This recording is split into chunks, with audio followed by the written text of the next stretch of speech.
48 hours. That's all she had. 48 hours between lifting a trophy in Washington, D.C. and stepping back onto a tennis court in Toronto, this time at one of the most prestigious events on the entire WTA calendar. Most players would have taken a breath. Most players would have called it a week, enjoyed the moment, let the confetti settle.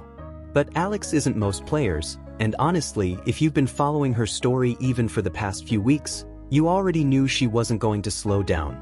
Because this girl, the one with the ruffled socks and the light-up shoes, she just keeps going, and right now, she might be the most exciting player in all of women's tennis. Let me take you back to where this whole thing started, because if you want to understand what's happening in Toronto, you need to understand what happened in Washington first. The DC Open. 6 matches. 6 opponents. Each one tougher than the last. She walked in as someone the world was still getting to know, and she walked out as a WTA champion, the kind of title that changes careers, changes narratives, changes everything. She didn't just win that tournament, she dismantled it.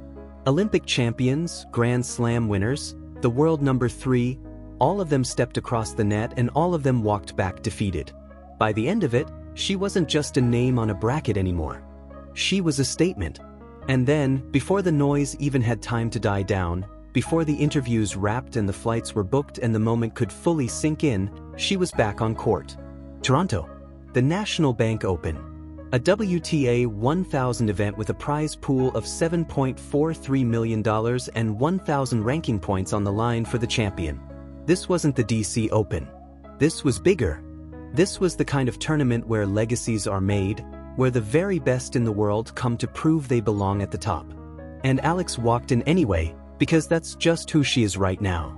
But the thing about Toronto that made it so emotionally loaded right from the start, it wasn't just the prize money or the ranking points. It was the first name on her draw. Alicia Parks. The American who had beaten Alex at the Australian Open back in January. And if you know anything about athletes, you know that some losses stick with you in a way that ordinary defeats don't. This wasn't just a match Alex had lost. This was the match that had exposed something, that had shown the gap between where she was and where she wanted to be. In Melbourne, Parks had come back from a first-set bagel, a 6-0 shutout, and somehow flipped the entire match on its head. She hammered 12 aces. She won 6-3, 6-2. It was clinical, it was dominant, and it was the kind of loss that either breaks a player or quietly lights a fire underneath them. For Alex, it lit a fire. 7 months passed. 7 months of work, of grinding, of climbing. She went from a promising talent to a WTA champion. She went from a player with potential to a player who had proven she could beat the absolute best in the world. And then the draw handed her Parks again, and you could almost feel the universe asking the question, okay, so who are you now? The answer came in 1 hour and 51 minutes.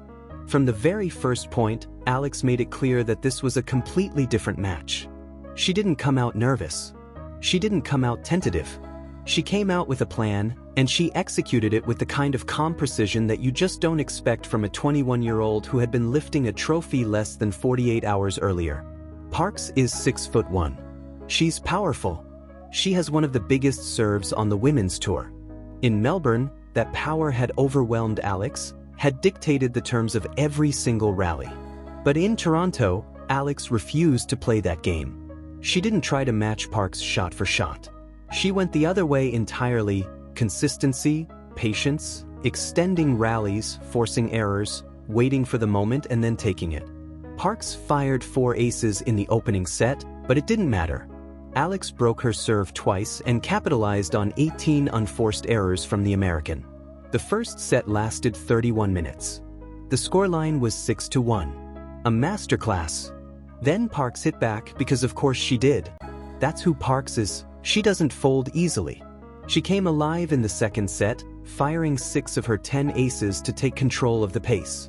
The match leveled at 4-4, Parks broke serve, and suddenly the ghosts of Melbourne were right there, hovering at the edges. The crowd went quiet. The moment got heavy. You could feel the weight of January creeping back in. And then Alex did something that I think tells you everything you need to know about where her head is right now. She didn't panic. She went straight into the third set and broke Parks in the opening game. Just like that, the momentum swung back. Parks battled her way to 2-2, because she always fights, but Alex broke her again to go 3-2, and from there she didn't look back. She reeled off the final 3 games and closed out the match 6-1, 4-6, 6-2. Redemption complete. The center court crowd at SWA Stadium erupted. Thousands of Filipino fans, and I mean thousands, had packed that stadium, waving Philippine flags, chanting her name, turning a Canadian tennis tournament into something that felt like a national celebration happening thousands of miles from home. These are people who had bought out tickets to her second-round match in 30 minutes flat, so many of them that organizers had to move the match from a 2,800-seat grandstand to the 10,000-plus seat center court just to fit them all in. And even then, the energy was electric. After the match, Alex spoke, and the words were so honest, so grounded, that they hit differently than your typical post-match quote. She said the win meant a lot, that she had to take it point by point, that Parks plays really well and doesn't give you much, and she knew she had to find a way to improve between the second and third sets. No bravado, no performance, just a competitor talking about the game with the kind of clarity that only comes from someone who is completely locked in. But here's where the story gets even more interesting, because while Alex was doing what Alex does, something completely unexpected was happening on the other side of the draw. Linda Noskova, 21 years old, reigning Wimbledon champion, riding the momentum of her first Grand Slam title, seated 6th in Toronto, she was supposed to be cruising. She started the match looking like exactly that. She raced out to a 5-1 lead in the first set. She had 2 set points. She was in total control. And then Caty McNally happened. McNally, 24 years old, ranked number 70 in the world, decided that nobody had told her the script, so she just went ahead and rewrote it herself. She broke Noskova twice to level the score at 5-5. Then in the tiebreaker, she won 4 of Noskova's 6 service points and took the opening set. And the second set was something that I genuinely don't think Noskova is going to forget for a very long time. The Wimbledon champion completely fell apart. She managed just 1 game. She was only getting 32% of her first serves in. She lost 33 of 51 points. McNally cruised to a 6-1 second set, and that was it. The match was over, the upset was done, the tennis world was stunned. McNally in her post-match interview was cool, composed, honest. She said it's never easy playing a Wimbledon champion, that she's really dangerous, and that she just tried to focus on her own side of the net and keep doing what she does best. And that attitude, that willingness to just show up and compete without being overawed by the moment, is exactly what makes her dangerous going forward. Because now McNally stands between Alex and a spot in the 4th round of a WTA 1000 event. And this matchup is genuinely fascinating, because these 2 players have never faced each other on the professional tour. Not once. So there's no tape to fall back on, no psychological history, no prior result hanging over the match. It's a blank slate, which in its own way makes it more unpredictable and more exciting than almost anything else could. Stylistically, they're almost opposites. McNally is an all-court player with a strong net game, someone who can mix up pace, change the geometry of a rally, and make you uncomfortable in ways you can't always anticipate. She's also a serious doubles player. She and Coco Gauff have already reached the round of 16 in Toronto together, which tells you something about her comfort level at the net and her ability to read the court. Alex, on the other hand, is a left-handed baseline. She builds her game on consistency and precision. She doesn't try to overpower opponents. She outlasts them, outthinks them, forces them into the errors while staying solid herself. It's a chess match approach to tennis, and it works, but against someone like McNally who can take the net away from you and change the tempo at any point, it's going to require something extra. McNally said something ahead of the match that was just perfect in terms of setting the scene. She said she's expecting a full crowd with every single person cheering for Alex and just her little team cheering for her. And then she said, but it's going to be a great experience no matter what. There was something almost admirable about that. Here's a player who knows she's walking into an environment that is completely hostile to her, where the noise will be against her from the very first point, and her response is to embrace it. Compare that to what Alex is walking in with. The momentum of a 6-match winning streak, the weight of a home crowd carrying her forward, the confidence of someone who has beaten 6 top 10 opponents already this year alone, including the reigning Wimbledon champion, the world number 2, the world number 3, and the world number 4. The stakes in Toronto go well beyond just this one match too. The National Bank Open is offering 1,000 ranking points to the champion, double what Alex earned at the DC Open. The winner's check is $752,000, up nearly 44% year-over-year. Alex entered the tournament as the 25th seed, having climbed to a career-high ranking of number 20 after Washington. But the points available here could push her into the top 15 for the first time in her life if she keeps going deep. A third-round win over McNally adds 100 points. A quarter-final adds 215. A semi-final adds 390. A championship run adds 1,000. The math is staggering, and the financial picture is equally significant. Her DC Open title had already added $252,000 to her season earnings. A deep Toronto run could push her past the $1 million mark for the year and past $2 million in total career prize money. Numbers that, a year ago, would have been almost unthinkable for where she was in her career. But maybe the most remarkable thing about Alex in this moment isn't the rankings or the prize money or even the results. It's the mental architecture that seems to be holding all of it together. Think about what she's been through in the past 2 weeks alone. A brutal 6-match title run at the DC Open, where every opponent was either a Grand Slam champion or a Grand Slam finalist.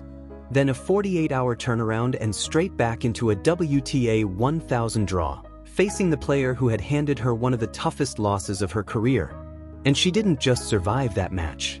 She won it in 3 sets, with composure, with a game plan, with emotional control that most players twice her age would struggle to maintain under that kind of pressure.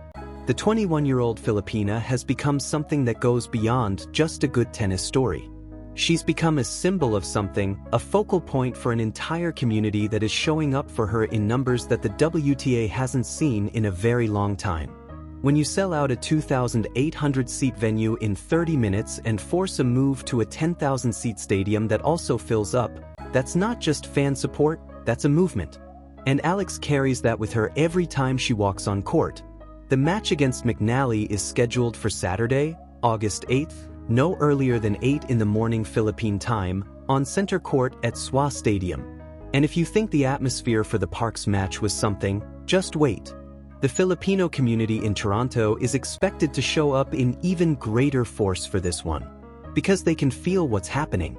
They can feel that this is real, that this isn't a fluke, that the girl with the ruffled socks and the light-up shoes, the one who started this year as a relative unknown outside of her home country, is genuinely, truly, undeniably one of the best players in the world right now.